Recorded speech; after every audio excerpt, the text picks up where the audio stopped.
Hello बच्चों, क्या हाल चाल है? ठीक है। चलिए आज हम लोग जो है कक्षा 12 केमिस्ट्री का जो है पहले चैप्टर का चौथा पार्ट देखते हैं। चौथे पार्ट में हमने पहले ही यहाँ पर जो है नोट कर दिया है। नोट इसलिए कर दिया है क्योंकि नोट करने में बहुत ज़्यादा समय लग जाता है, तो वीडियो थोड़ी सी लंबी बन जाती है। थोड़ा सा शॉर्ट वीडियो करने के लिए जो है हमने पहले से ही लिख दिया है। ठीक है। हम आज पढ़ाने वाले हैं आपको टाइप्स ऑफ यूनिट सेल, यानी एकक सेल के जो है प्रकार। पिछले वीडियो में हमने एकक सेल और क्रिस्टल जालक की बात की थी। उम्मीद करते हैं आप लोगों को बहुत ही अच्छी तरह से समझ में आ गया होगा कि जो है एकक सेल होते क्या हैं। एक बार फिर से मैं रिपीट कर दे रहा हूँ कि एकक सेल होते क्या हैं। तो जैसा कि हमने बताया था कि ऐसे सेल जो बार बार पुनरावृत्ति द्वारा जो है क्रिस्टल जालक का निर्माण करते हैं उनको हम लोग एकक सेल कहते हैं। यानी ऐसी सूक्ष्म कोशिकाएं जो बार बार जो है पुनरावृत्ति द्वारा इसका निर्माण करती हैं, क्रिस्टल का निर्माण करती हैं, उनको हम लोग जो है एकक सेल बोलते हैं। हमने उसका जो है डायग्राम भी वहाँ पर ड्रा किया था कि किसको हम एक एकक सेल बोलेंगे। ठीक है। एक हमने जो है क्रिस्टल जालक की संरचना बनाई थी और उसके एक पार्ट को, ठीक है, क्या बोलते थे? एकक सेल। ऐसे ही कई पार्ट मिलकर जो है क्रिस्टल जालक का निर्माण कर लेते थे। तो हम यहाँ पर बात करने वाले हैं एकक सेल के बारे में कि एकक सेल जो है होते क्या हैं। तो एकक सेल जो है चार प्रकार के होते हैं। एक होता है सिंपल यूनिट सेल यानी सरल एकक सेल।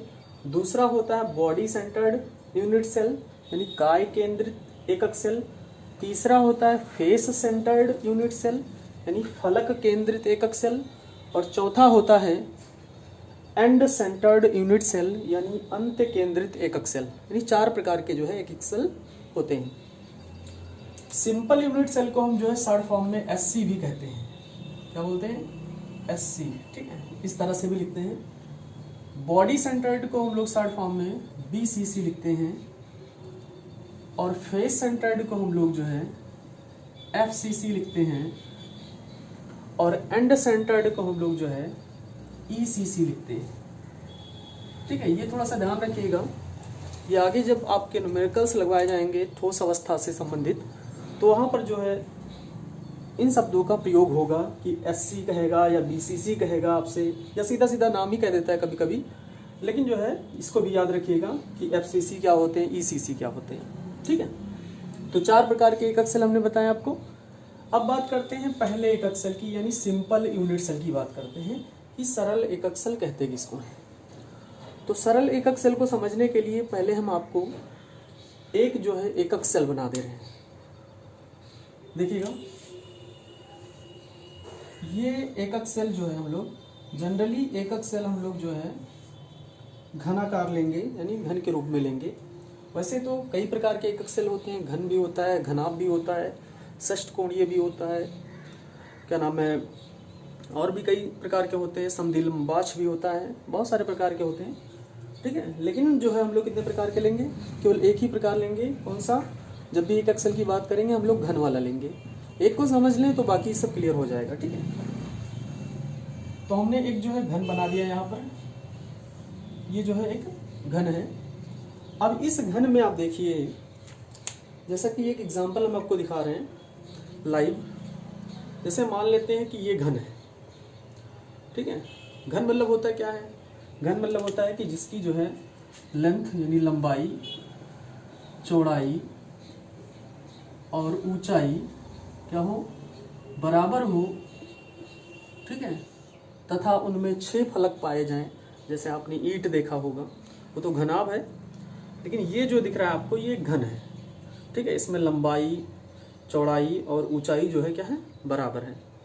तो इस घन में आप देखिए, कोई भी घन ले सकते हैं आप, अगर प्रैक्टिकली देखना चाहें तो इस घन में देखेंगे तो एक बिंदु ये हो जाएगा, एक कोना ये हो जाएगा, दूसरा कोना ये हो जाएगा, तीसरा कोना ये, चौथा कोना ये, उसके बाद इसके पीछे की ओर पांचवा कोना ये, छठवां कोना ये, सातवां कोना ये और आठवां कोना ये। यानी इस प्रकार से कितने कोने होते हैं घन में? 8। और वो 8 कोने आपको दिख रहे हैं। पहला कोना ये, दूसरा कोना ये, तीसरा कोना ये, चौथा कोना ये, पांचवा कोना ये, छठवां कोना ये, सातवां कोना ये, आठवां कोना ये। यानी 8 कोने होते हैं। अब प्रत्येक कोने में हमने बताया था जब क्रिस्टल जालक आपको समझा रहे थे कि प्रत्येक कोने पर जो है क्या उपस्थित होते हैं भाई, जालक बिंदु।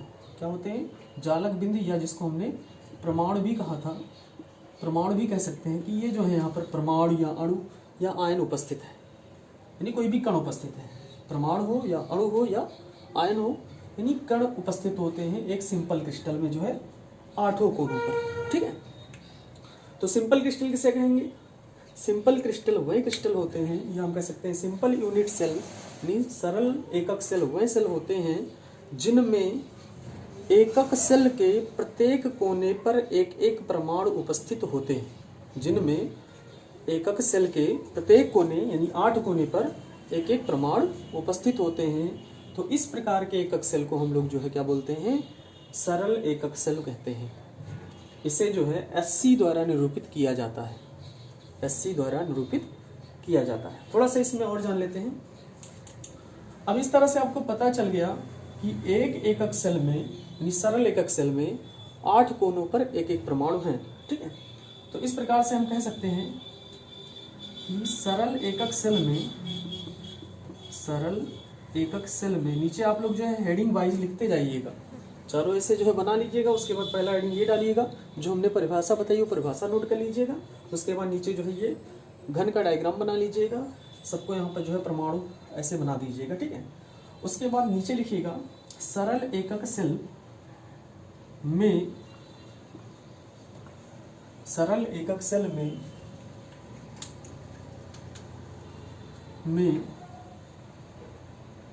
एक परमाणु का योगदान,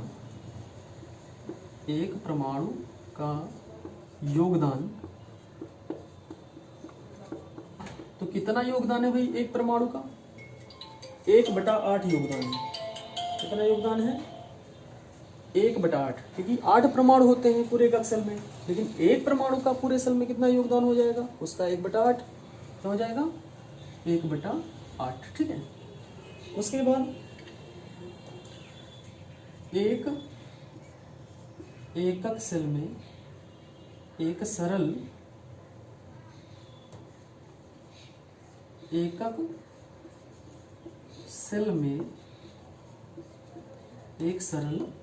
एकक सेल में 8 परमाणु का योगदान होगा।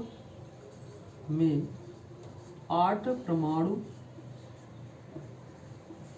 का योगदान होता है।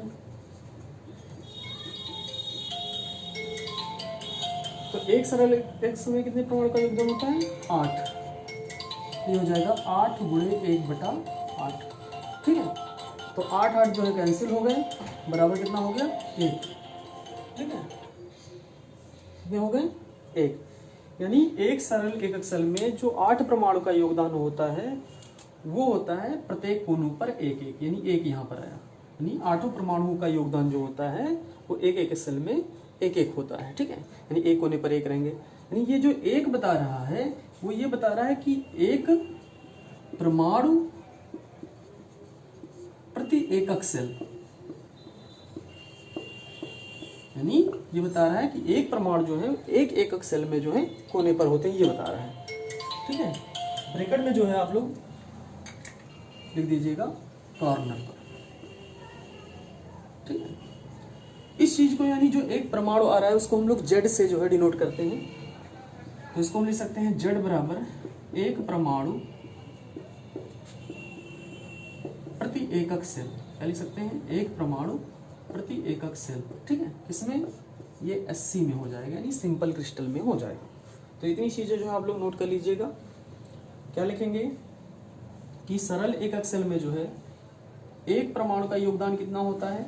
1/8 का होता है, क्योंकि 8 कोने होते हैं। एक परमाणु का योगदान कितना हो जाएगा? 1/8 हो जाएगा।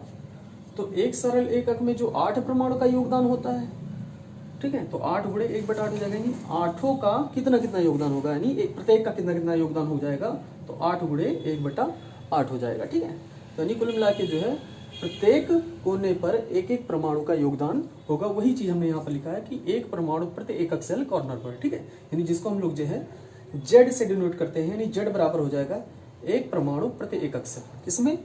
सिंपल क्रिस्टल में। ठीक है, तो यहाँ तक की उम्मीद करते हैं कि आप लोगों को बात बहुत ही अच्छी तरीके से समझ में आ गई होगी। कि जो है सिंपल क्रिस्टल होते क्या हैं, यानी सरल एकक सेल होते क्या हैं। ठीक है, इसको आप लोग जो है अच्छी तरीके से जो है नोट कर लीजिएगा अपनी कॉपी में। उसके बाद जो है हम अगले एकक सेल की बात करते हैं। अगला एकक सेल हमारा कौन सा है भाई, बॉडी सेंटर्ड एकक सेल यानी यूनिट सेल। इसमें क्या होगा, इसमें बस थोड़ा सा डिफरेंस है, वही चीज हम लेकर चलेंगे। हमने लिया था क्या, एक घन लिया था, हम एकक सेल के रूप में जो है घन ही लेंगे। ठीक है, क्योंकि हमें घन जो है हमने देखा होता है उसको अच्छी तरीके से जो हम लोग समझ सकते हैं। ठीक है, तो यहाँ पर देख रहे हैं वही चीज, 8 कोने हैं और प्रत्येक कोने पर एक एक परमाणु है। ठीक है, लेकिन इसमें एक चीज और जुड़ गई है, बॉडी सेंटर्ड। बॉडी मतलब कोई भी शरीर है, जैसे मान लीजिए ये पूरा घन है तो ये घन एक बॉडी हो गया। अब इसके सेंटर, तो सेंटर भाई एक ही होता है, यानी केंद्र एक ही होता है। तो बॉडी सेंटर्ड यूनिट सेल यानी केंद्र पर भी जो है एक परमाणु होगा, केंद्र पर भी एक परमाणु होगा। अगर मान लीजिए ये केंद्र है इसका, इस पूरे घन का, इस एकक सेल का, तो इस केंद्र पर कितना परमाणु है, 1। ठीक है, और प्रत्येक कोने पर कितना कितना परमाणु है, 8। तो बॉडी सेंटर्ड यानी काय केंद्रित एकक सेल वह सेल होते हैं, इसके बारे में क्या लिखेंगे कि काय केंद्रित एकक सेल वह एकक सेल होते हैं जिनमें प्रत्येक कोनों के साथ साथ, जिनमें प्रत्येक कोनों के साथ साथ सेंटर पर भी यानी केंद्र पर भी एक परमाणु उपस्थित होते हैं, जिनमें प्रत्येक कोनों के साथ साथ केंद्र पर भी एक परमाणु उपस्थित होते हैं। ठीक है, अब इसमें भी हम लोग जो है कुल परमाणुओं की संख्या निकाल लें, जिसे वहां पर निकाला था हमने, Z बराबर कितना आया था, 1। तो यहाँ पर जो है कितना आ जाएगा, इसमें किस प्रकार से लिखेंगे,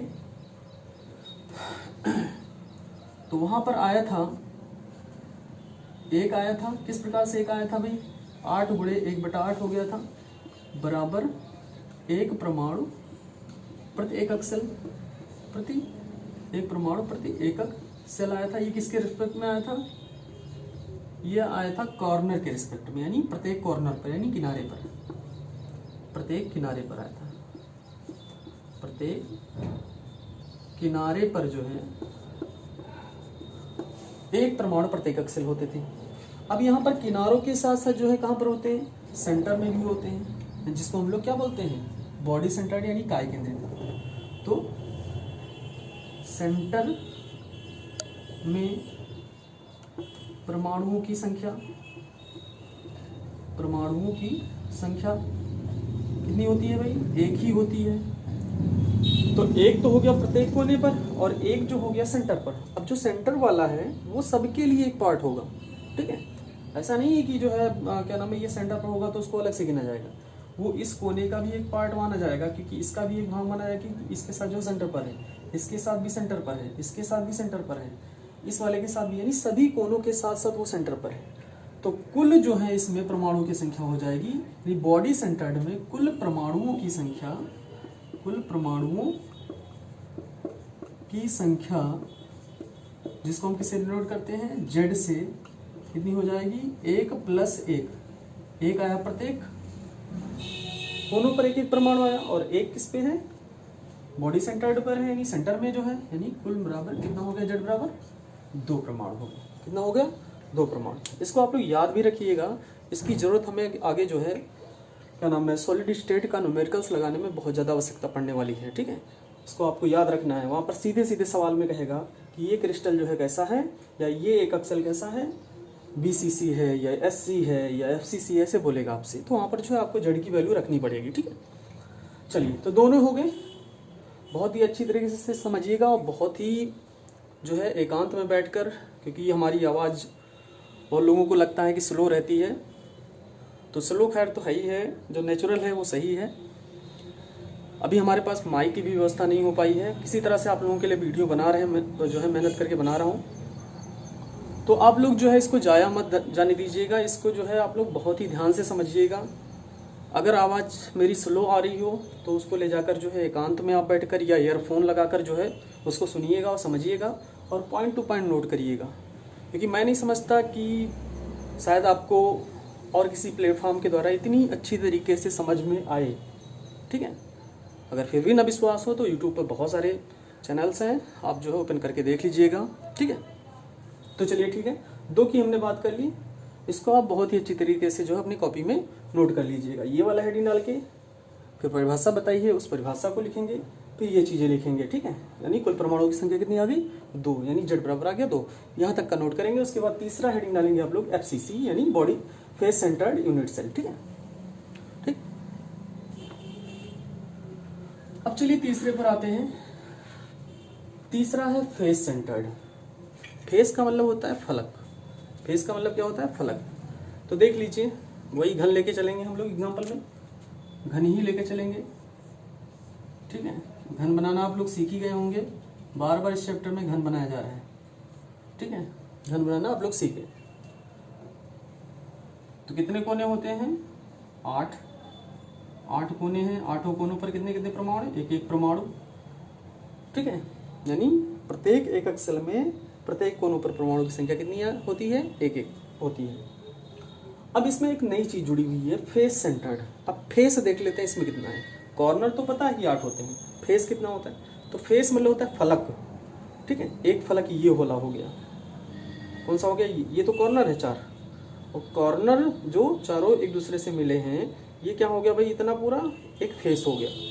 तो एक फेस ये वाला, एक इसके पीछे वाला, 2 फेस हो गए।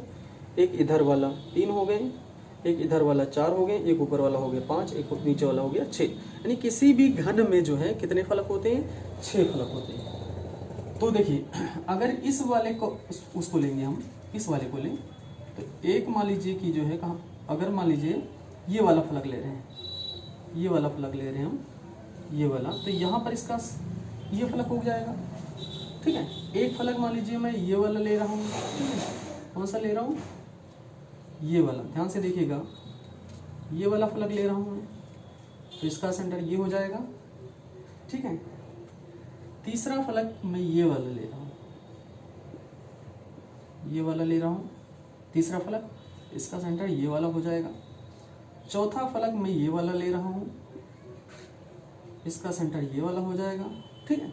अब देखिए 2 और बचे, एक इसके आगे वाला जो कि आपको सैंपल में नहीं दिखाया जा सकता, एक आगे वाला, क्योंकि भाई 3D फिगर होता हमने बताया ही था, और 3D चीज़ों को जो है हम लोग बोर्ड में जो है एक्सप्लेन नहीं कर सकते, तो कुछ ना कुछ जो इमेजिन करना होगा, या आप जो है कोई गुटका वगैरह ऐसा ले लें जो है घनाकार जो हो, तो उससे समझ सकते हैं।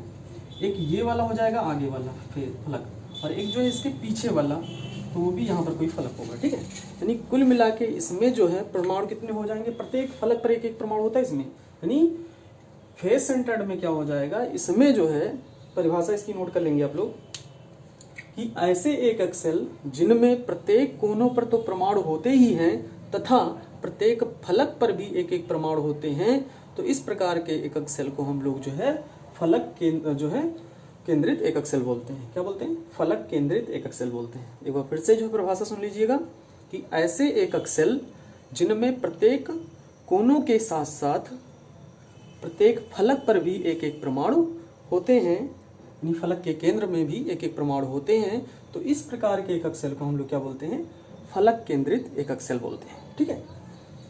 तो इस तरह से फलक केंद्रित एकक सेल आपको समझ में आ गया होगा कि इसमें जो है 8 कोने हैं और कितने फलक हैं, 6 फलक हैं।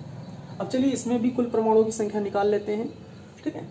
तो प्रत्येक कोनों पर आया कितना, कोने पर यानी किनारे पर, ये तो वही रहेगा, किनारे पर परमाणुओं की संख्या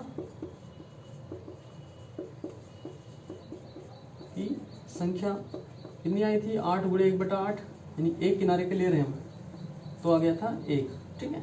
ये तो किनारे वाला हो गया। अब देखिए फलक इसमें कितने होते हैं, तो फलक कितने होते हैं भाई, 6 होते हैं। तो फेस के रिस्पेक्ट में अगर देखा जाए, फलक के रिस्पेक्ट में, तो फलक जो होता है उसमें जो परमाणु, जैसे मान लीजिए यहाँ पर एक फलक है, ये फलक मान लेते हैं, इस पर कोई परमाणु रखेंगे तो आधा जो परमाणु होगा वो अंदर होगा इसके, और आधा परमाणु जो होगा वो बाहर होगा। जैसे मान लीजिए गोला है, और उस गोले को यहाँ पर हम इसको रख रहे हैं, ठीक है, इस फलक में। अब यहाँ पर जो है ये क्या नाम है, बहुत ही रिजिड दिख रहा है, ठोस दिख रहा है, ठीक है। इसमें अगर एक फलक में हम रखें परमाणु, तो आधा जो है अंदर की ओर होगा और आधा जो है बाहर की ओर होगा, यानी आधा आधा होगा, ठीक है।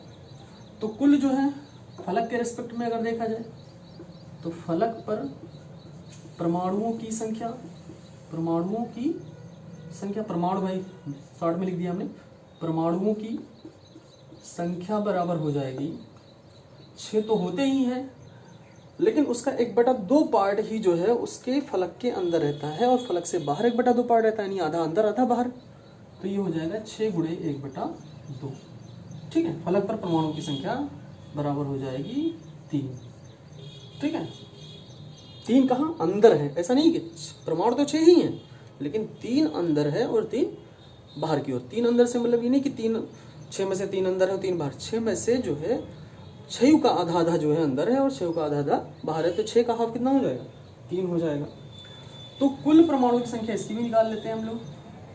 तो कुल परमाणुओं की संख्या हो जाएगी, संख्या किससे निरूपित करते हैं, Z से, तो 1 + 3 = 4, यानी Z बराबर कितना आ गया, 4। यानी FCC में जो है कुल परमाणु का योगदान जो होता है प्रत्येक कोने पर अगर देखा जाए तो कितना होता है, 4 होता है। ठीक है, वैसे तो बहुत सारे परमाणु होते हैं पूरे उसमें।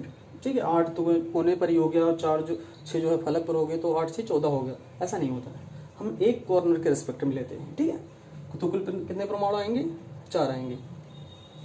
चलिए, तो ये वाला हो गया। इसमें भी याद रखिएगा कि Z की वैल्यू कितनी होती है FCC के लिए, 4 होती है। ठीक है, BCC के लिए 2 होती है, SC के लिए 1 होती है। ठीक है, चलिए इसको भी ध्यान से बहुत ही अच्छी तरीके से इस चैप्टर को पढ़िएगा भाई, और शुरू से अगर ना समझ में आए, एक आध वीडियो देखेंगे तो नहीं समझ में आएगा।